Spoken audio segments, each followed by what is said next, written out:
다니엘 레비가 첼시의 이사진들로부터 거액의 돈을 받았을 것. 지난 7일 영국 런던의 토트넘 호스퍼 스타디움에서 열린 토트넘과 첼시의 2023-24 시즌 잉글리시 프리미어리그 11라운드 경기가 아직까지 많은 사람의 입에 오르내리며 열기가 좀처럼 식지 않고 있습니다. 열기의 원인은 바로 해당 경기의 주심을 맡은 마이클 올리버의 판정 때문인데요. 게다가 며칠 전 트위터에서 공개된 한 사진 때문에 영국 축구 커뮤니티는 큰 충격에 빠졌습니다. 무슨 일이 있었던 걸까요? 지금부터 알아보기 시작하겠습니다.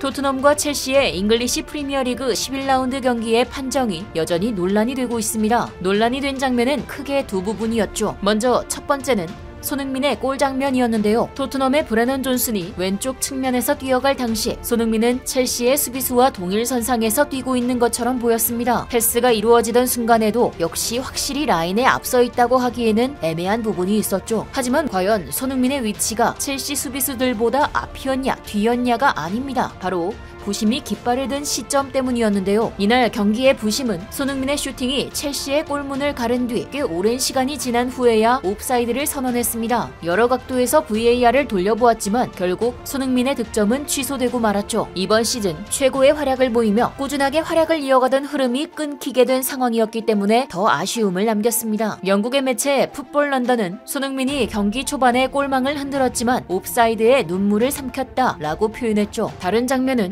토트넘의 아르헨티나 국적 중앙 수비수 크리스티안 로메로의 퇴장 장면이었는데요. 토트넘은 이 경기에서 수비의 핵심 자원인 크리스티안 로메로와 데스티니 우도기가 퇴장을 당하며 어려운 경기를 펼쳤습니다. 우도기의 경우 경고 누적으로 인한 퇴장이고 정당한 사유의 퇴장이었기 때문에 별 문제가 없었지만 로메로의 경우는 달랐는데요. 로메로의 경우 경고 누적으로 인한 퇴장이 아닌 상대의 발목을 축구화의 스터드로 가격하는 비신사적이면서 위협적인 플레이로 인한 다이렉트 레드카드였습니다. 하지만 당시 로메로의 반칙 상황에서 로메로가 공을 먼저 건드리는 장면이 화면에 잡혔기 때문에 과연 다이렉트 퇴장까지 받아야 할 정도의 반칙이었는가에 대한 입장 충돌이 있죠. 글로벌 스포츠 매체 ESPN은 얼마 전에 열린 토트넘과 첼시의 런던 더비 매치가 많은 팬들의 주목을 받고 있다. 특히 팬들은 해당 경기에서 있었던 토트넘의 수비수 크리스티안 로메로의 퇴장 이슈를 두고 첨예하게 대립하고 있는데 팬들 중 상당수는 로메로가 다이렉트 퇴장을 당한 것은 다소 억지스러운 판정이었다고 주장하고 있는 반면 일부 팬들은 로메로의 태클이 깊었기 때문에 퇴장을 당하는 것이 마땅하다고 밝혔다 라고 했습니다. 마이클 올리버 주심은 이 장면뿐만 아니라 경기에서 전반적으로 첼시에게 유리한 판정을 하며 많은 질타를 받았는데요. 영국의 저명한 언론 매체 인디펜던트는 많은 축구팬은 해당 경기가 재대결이 되어야 한다고 주장하고 있는데 그들이 이와 같이 주장하고 있는 이유는 심판인 마이클 올리버의 판정 때문이다. 올리버는 유독 첼시에게 유리하도록 판정을 내렸는데 토트넘 팬들은 물론 심지어 첼시의 일부 팬들까지 올리버의 판정에 대한 불만을 가지고 있다 라고 했죠. 런던의 지역지인 런던 이브닝 스탠다드의 한 첼시 전문 기자는 올리버가 유독 토트넘과 손흥민에게 불리한 판정을 냈다. 그의 판정은 공정하지 않았다. 올리버는 과연 징계 처분을 받게 될지 아니면 계속적인 잘못된 판정으로 팬들의 입에 오르내릴지 조금 더 지켜보아야 한다 라고 했는데요. 그 와중에 마이클 올리버가 첼시의 구단 보드진들로부터 뇌물을 수수했다는 정황이 드러나 영국을 충격에 빠뜨리고 있습니다. 영국의 공영방송 매체인 BBC는 토트넘과 첼시 경기의 주심을 맡은 마이클 올리버의 뇌물수수 정황이 포착되었다고 전해 많은 영국 축구 팬들의 마음을 발칵 뒤집어 놓았습니다. 그 이유는 며칠 전 트위터에서 공개된 토트넘이 첼시에게 진 이유라는 제목의 한 사진 때문이었는데요. 해당 사진 속에서는 첼시 경기의 주심이었던 마이클 올리버와 첼시의 이사인 조나단 골드스타인과 마크 월터가 함께 있었습니다. 경기를 얼마 남기지 않은 상황에서 주심으로 배정받은 심판과 해당 구단의 고위 관계자가 한자리에 있었다는 것은 누구라도 충분히 의심을 할 만한 상황이었죠. 하지만 그 사진 속에 있었던 인물들은 그게 다가 아니었다는 건데요. 거기에는 중년의 남성 한 명이 더 있었죠. 해당 사진을 본 유저들은 민머리와 얼굴 생김새 등 토트넘의 레비 회장과 유사한 인상차기를 가지고 있고 정장 외투에 박혀있는 배지가 토트넘의 로고와 비슷하다며 해당 인물이 다니엘 레비가 아니냐며 주장하고 있습니다. 주심이 배정받은 경기에 구단 고위 관계자와 직접 만나는 것 하나만으로도 이미 논란이 되기 충분한 상황 속에서 상대 구단의 구단주까지 연루되어 있다면 논란의 규모는 걷잡을 수 없이 커질 텐데요. 현재 해당 게시물은 삭제되어 볼 수 없는 상황입니다. 하지만 해당 게시물을 캡처한 축구 팬들은 캡처본을 업로드하며 해당 사안에 대한 정확한 진상규명을 요구하고 있는데요. 이렇게 해당 사건이 점점 커지자 영국에서 활동하고 있는 축구 전문가 데이비드 온스테인은 이번 이슈가 결코 쉽게 넘어갈 수 없는 사안이다 라고 했습니다. 그의 말에 따르면 첼시의 이사진들과 같이 있는 사람이 토트넘의 회장인 다니엘 레비가 맞다면 그들은 토트넘과 첼시의 경기를 본인들이 원하는 대로 조율한 것이 되며, 만약 그들이 원하는 결과가 첼시의 승리가 맞다면 다니엘 레비는 첼시의 이사진들로부터 거액의 돈을 수수했을 가능성이 높다며, 마이클 올리버 또한 첼시 측으로부터 뇌물을 수수했을 가능성이 크다고 밝혔죠. 또 그는 영국 검찰 측에서는 해당 사안에 연루된 구단주들의 계좌 상태나 금융 정황을 면밀히 조사하여야 한다 라고 주장하며, 이렇게 갑자기 커져버린 이 사태에 대해 프리미어리그와 영국 검찰 측의 대응을 지켜보아야 한다 라고 했습니다. 영국 매체 가디언의 수석기자인 다니엘 테일러의 말에 의하면 현재 프리미어리그 심판인 마이클 올리버가 여론의 문매를 맡고 있다. 이는 지난 토트넘과 첼시전에서 주심을 맡은 그의 판정 때문인데, 해당 경기를 시청한 나도 그가 다소 억지스러운 판정을 내렸다고 보고 있다. 분명 손흥민은 득점 장면에서 상대 수비수와 동일 선상에 위치했기 때문에 빠르게 오프사이드 판정을 내리는 것은 다소 무리였다고 보고 있으며, 로메로의 태클 또한 다이렉트 레드카드를 받을 정도로 날카롭지 않았다고 생각하는데, 그것보다 나를 더 당황하게 한 것은 상대팀이었던 첼시에 대한 판정이다. 이번 경기에서 토트넘은 반더벤과 메디슨이 부상을 당했으며 심지어 골키퍼 비카리오도 심각한 부상을 당할 뻔하였다. 하지만 첼시의 선수가 손흥민을 팔꿈치로 가격했을 때도 올리버는 아무런 조치를 취하지 않았다. 이처럼 이번 시즌 최고의 활약을 선보이는 선수들에게 유독 깊은 태클이 시도되는 것이 너무나 미심쩍지만 해당 선수들에게 아무런 제재가 없었다는 것이 더 의아스럽다. 따라서 나는 이 사태가 분명 의도된 것이라 판단하고 있으며, 리그에서는 이 상황을 좀 더 면밀히 조사할 필요가 있다 라고 밝히며 논란에 더욱 불을 지폈습니다. 사실 프리미어리그와 같은 세계적인 해외 축구 리그에서 판정 논란은 어제 오늘의 일이 아닙니다. 2006년 이탈리아의 세리에 A 리그에서 유벤투스와 AC 밀란 등 5개 구단 등이 연루된 역사상 최악의 승부 조작 사건으로 꼽히는 칼초폴리 사건이 대표적이죠.